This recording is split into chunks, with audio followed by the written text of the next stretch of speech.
আমি ভুল পথে হেঁটেছি বহুদূর, ভুল দরজায় দিয়েছি পা, ভুল মানুষকে ভালোবেসে তাই ভুল হয়ে গেছে জীবনটা। দুঃখ নিয়ে এক ঘর থেকে অন্য ঘরে গেলেই সেই দুঃখের অবসান হয় না। মনের অনুভূতি, ভালোবাসা, মায়া এগুলো যত কম প্রকাশ করবেন, আঘাত করার সুযোগ মানুষ ততই কম পাবে। অতিরিক্ত কোনো কিছুই ভালো না, না বিশ্বাস, না আবেগ, না ভালোবাসা। হাজার ব্যর্থতার রং দিয়েই আঁকা হয় সফলতার ছবি। স্ত্রীকে কখনো দাসী নয়, জীবনসঙ্গী হিসেবে মর্যাদা দিন, কারণ সে তার পিতামাতার কাছে একসময় রাজকন্যা ছিল, ঠিক যেমনটি আপনার বোন আপনার পিতামাতার কাছে। দুটো সময়ে তোমার চরিত্রের পরিচয় পাওয়া যায়। এক, যখন তোমার কাছে কিছু থাকে না তখন তোমার ধৈর্য। দুই, যখন তোমার কাছে সব কিছু থাকে তখন তোমার ব্যবহার। যেসব মানুষ অন্যের নামে আপনার কাছে খারাপ কথা বলে, তারা কিন্তু আপনার নামেও অন্যের কাছে খারাপ কথা বলতে পারে। সুতরাং এদের থেকে দূরত্ব বজায় রাখুন। ভালো মানুষই প্রতি পদে পদে ঠকে বেশি, এটা তাদের ভালো মানসিকতার ক্ষতিপূরণ। যে আপনাকে হারানোর ভয়ে কাঁদতো, একটা সময় দেখবেন সেই আগে হারিয়ে গেছে। যে মানুষটা এক সময় বলতো চিন্তা করো না আমি তো আছি, একদিন সেই মানুষটাই পৃথিবীর সবথেকে বড় দুশ্চিন্তার কারণ হয়ে চলে যাবে। কেউ আঘাত দিলে না কেঁদে এই 5টি কাজ করুন, জীবন পাল্টে যাবে। এক, নিজের প্রতি বিশ্বাস রাখুন এবং সৃষ্টিকর্তা যা করেন তা ভালোর জন্যই করেন, এই কথার উপর পূর্ণ বিশ্বাস রাখুন। 2, নিজেকে বৌদ্ধ কর্মের মধ্যে ব্যস্ত রাখুন। 3, নিজের ধর্ম চর্চা করুন। 4, ভালো মানুষের সাথে সময় কাটান। 5, মায়ের সাথে বন্ধুত্বপূর্ণ সম্পর্ক গড়ে তুলুন, কারণ এই পৃথিবীতে মাই একমাত্র ব্যক্তি যিনি নিঃস্বার্থভাবে আপনাকে ভালোবাসেন। ভেবেছিলাম তোমার ভালোবাসা আমায় বদলে দিবে, কিন্তু অবশেষে তোমার অবহেলা আমায় বদলে দিল। যারা অল্প সময়ে অল্প কথায় খুব গভীরভাবে জড়িয়ে পড়ে, তারা কোনোদিনও কাউকে ঠকাতে পারে না, চেয়েও পারে না, বরং বারবার নিজেরাই বোকার মতো ঠকে যায়।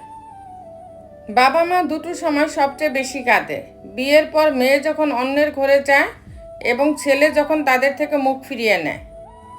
টাকা থাকলে যেমন পৃথিবী কেনা যায়, তেমনি টাকা না থাকলে পৃথিবী চেনা যায়। রিলেশন একটা মানসিক রোগের নাম, যেটাতে জড়ানোর পরে সুস্থ মানুষও রোগী হয়ে যায় এবং এক পর্যায়ে গিয়ে আর কোনো ওষুধ কাজ করে না।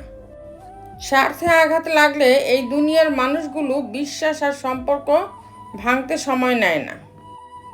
সুখে থাকলে ভালোবাসার মানুষের অভাব হয় না, আর দুঃখে থাকলে নিজের ছায়াটাকেও পাশে পাওয়া যায় না।